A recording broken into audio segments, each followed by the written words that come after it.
Super Dario World.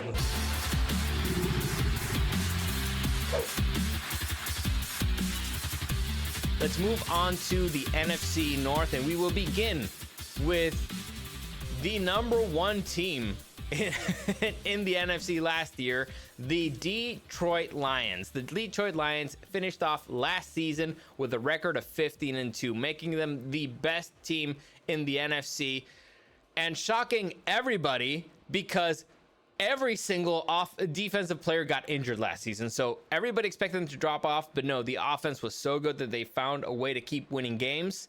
So what's changed this offseason? Why are they still contenders? Are they not? Are they the favorites to make the Super Bowl again? Are they not? The answer is they're not. The reason why is because they lost both their offensive coordinator and defensive coordinator.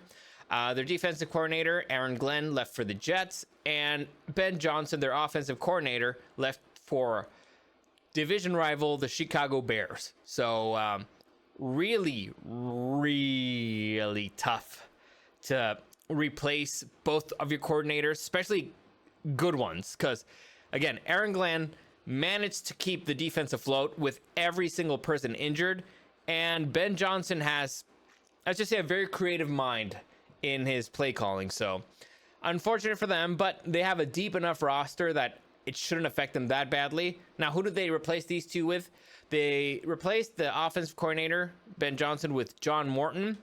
John Morton is the former passing game coordinator for the Denver Broncos. He was the Denver Broncos passing coordinator for the 2023 and 2024 season. So, he helped Bo Nix develop and all that.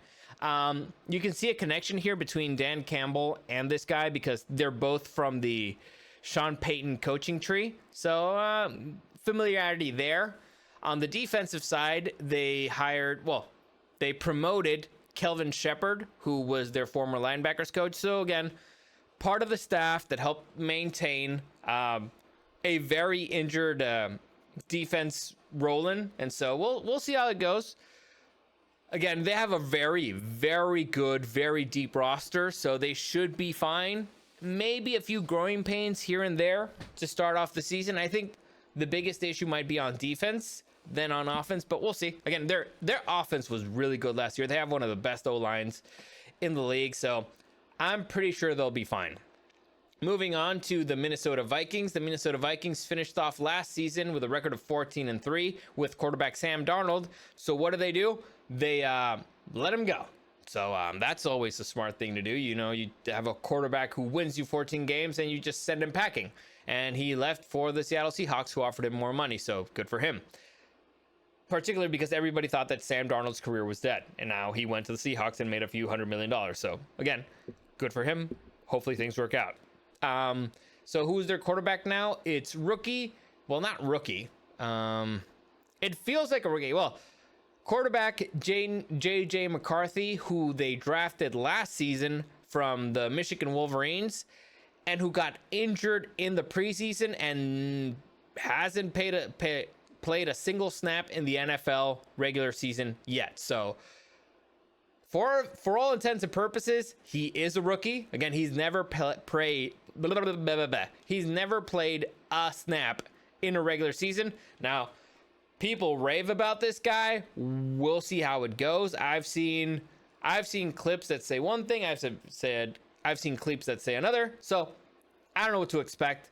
Wish him the best, though.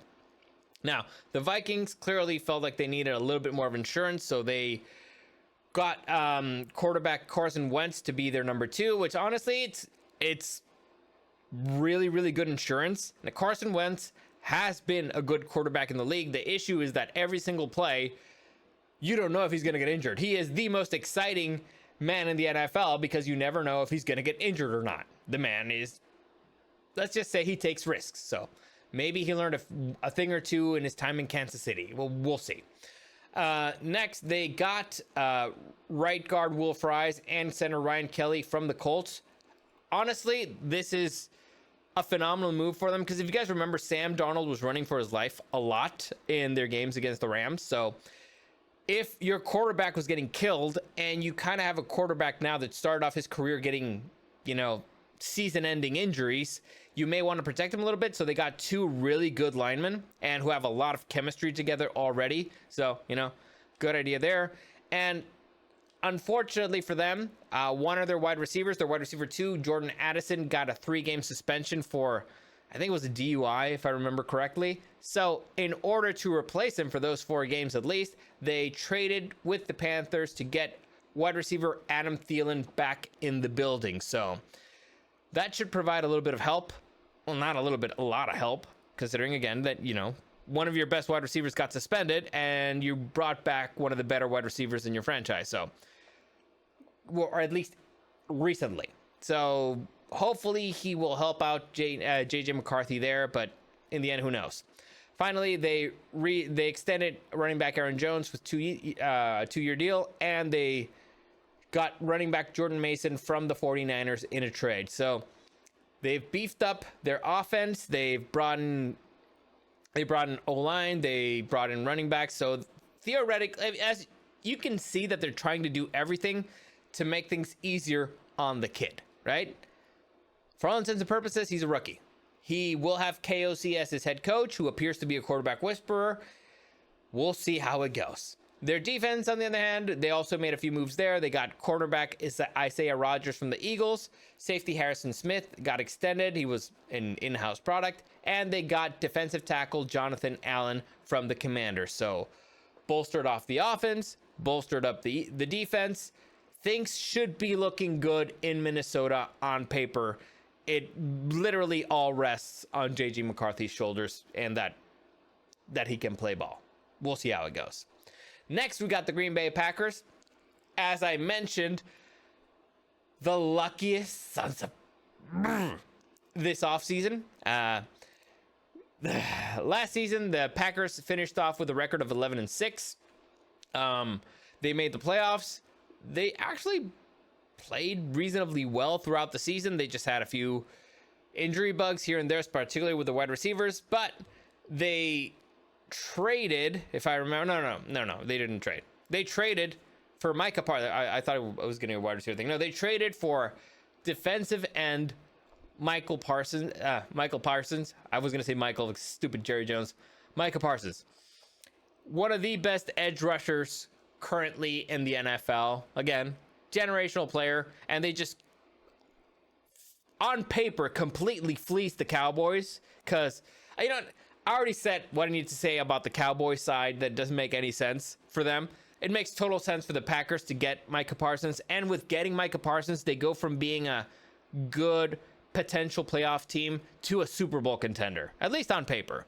Because right now, the things they did this offseason, most of them pretty good. Now, a few bad ones, but most of them pretty good. The bad ones would be they let go of cornerback Jair Alexander. And so everybody was like, well, dude, this team doesn't have any corners. And they let go of their center, Josh Myers. However, I do believe they had a plan for the future there. So weakened defense a little bit, but with Micah Parsons hunting the other team's quarterback, I don't really think you need a cornerback. you don't need a corner. The cornerback will not have time to throw the ball. So I guess they fixed one problem by fixing another. So good on them. Honestly, this puts the Packers have always been a well-run organization. They plan decades ahead on who their next quarterback's going to be, apparently, and they hit the nail on the head every single time. So good things appear to be on the horizon for Green Bay this season in particular. They might be on the path to Super Bowl contention, at least, same thing as every single team, barring injuries and all that stuff. So this honestly was probably the move of the offseason, probably the trade of the decade. So hopefully it works out for them. Actually, you know what? Hopefully it doesn't. I don't particularly love the Packers. Finally, they I believe extended left guard Aaron Banks. They acquired wide receiver McCole Hardman, and they drafted a wide receiver in the first round forever in Matthew Golden, who appears to be pretty good. So again, they got more weapons for Jordan Love. They got him some offensive line help, and they got probably the best defensive player in the NFC. So congratulations, Packers. This division just keeps getting more and more complicated. Next, finally, the Chicago Bears. The Chicago Bears ended their season with a record of 5-12, and head coach Mike Eberflus, I believe that's his name. Who cares? Got fired halfway through the season, and good riddance. As I mentioned before, they hired the Lions offensive coordinator Ben Johnson, who a lot of people refer to like the boy genius behind the Lions' fiery offense. I mean, he is the man responsible behind it. And so one of the first things that he did there coming in, his job was to fix Caleb Williams. And so one of the first things he did is he went there and he said, dude, your body language fucking sucks. And it does. If you've seen Jaden Daniels on a bad day, dude, that guy will sink a boat. Like, his body language is terrible. So Ben Johnson, supposedly, it's been up and down. It's too early to tell. Preseason, you can't really tell. We'll see during the season if whatever he's trying to do works. But in Caleb Williams' defense, this offseason we found out that Mike Eberflus, that Eberflus did not tell him how to watch tape. So, like, one of the key things that players do, study tape. They didn't teach him how to do it, so he kind of had to just sit there and watch tape and had nobody, again, according to him. But so I feel a little bit bad about the guy. That has nothing to do with the body language. The body language and the attitude does seem terrible, but we'll see how it goes. I mean, this guy was expected to be like the next great thing, the savior of Chicago or whatever. I haven't seen it. I've seen him play a few games and he missed really easy throws. Again, he was running for his life, so that wasn't great. But let's just say an easy throw is an easy throw. So we'll see. Again, to help him not to run for his life, they've acquired via trade left guard Joe Thuney from the Kansas City Chiefs and right guard Jonah Jackson from the Los Angeles Rams. So this actually might be one of the better guard duos in the NFL. So they helped bolster their offensive line, which was greatly needed. They brought in a couple of weapons for him. They drafted Colston Loveland, the tight end from Michigan. And round 1 and round 2, they grabbed wide receiver Luther Burden, the third. This is weird. Not because they're not good players. It's weird because the Chicago Bears already have pretty decent receiving core. I mean, they have DJ Moore, Roma Odunze, and tight end Cole Kmet. So it wasn't positions of need. So I don't know how I don't understand the Bears, man. I don't understand how they draft. Last year, they drafted Roma Odunze when they already had Keenan Allen, and what they needed was O-line help. So I don't, it's the Bears. Nobody understands the Bears. They're always the off-season champs, but we'll see how it goes. It's a new regime. It's a new day. Supposedly, Ben Johnson wants to build them in the Lions image. So we'll see how that goes. Finally, that was offense. The defense, what they do, the big change is they hired defensive coordinator Dennis Allen, who was the Saints head coach from 22 to 2024. And he was a terrible head coach. Terrible head coach. Dennis Allen's one of the worst head coaches I've ever seen. However, he's a pretty good defensive coordinator. So hopefully this turns that defense around. I mean, not that they were terrible. Actually, they were pretty decent. And they were okay. They were not the worst. So with the talent that they already had on the roster and Dennis Allen as the coordinator, that should bolster the defense. On paper, at least. So there you go. That's the NFC North. If I have to rank them, I'm going to go... Like, right now, I don't know what the Lions are going to be. They have talent, but losing coordinators is a big, big deal. So it's between the Packers and the Vikings for number 1. And right now, I'm JJ McCarthy, we don't know who he is. So since I don't know who JJ McCarthy is or he's going to be, I'm going to go with the Packers. Consistency, continuity, defensive superstar. I'm going to go with the Packers. Number 2, I'm going to go with the Lions. Now, the Lions and the Vikings have phenomenal team rosters. But, man, I'm just...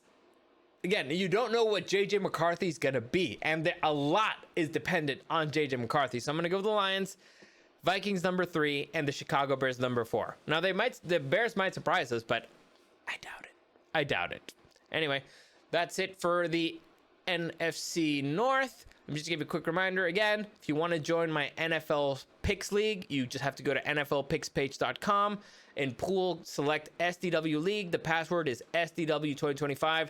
The league is free, but if you want to bet something, you can. Just let me know at superdarioworld.com or ask at DarioSDW. Again, you can put whatever you want. I'm putting in $100 and winner take all. If you want to put in 5, 10 or whatever, you don't have to put anything. It's just for fun. I do it just for fun. So if you want to be a part of that, you can.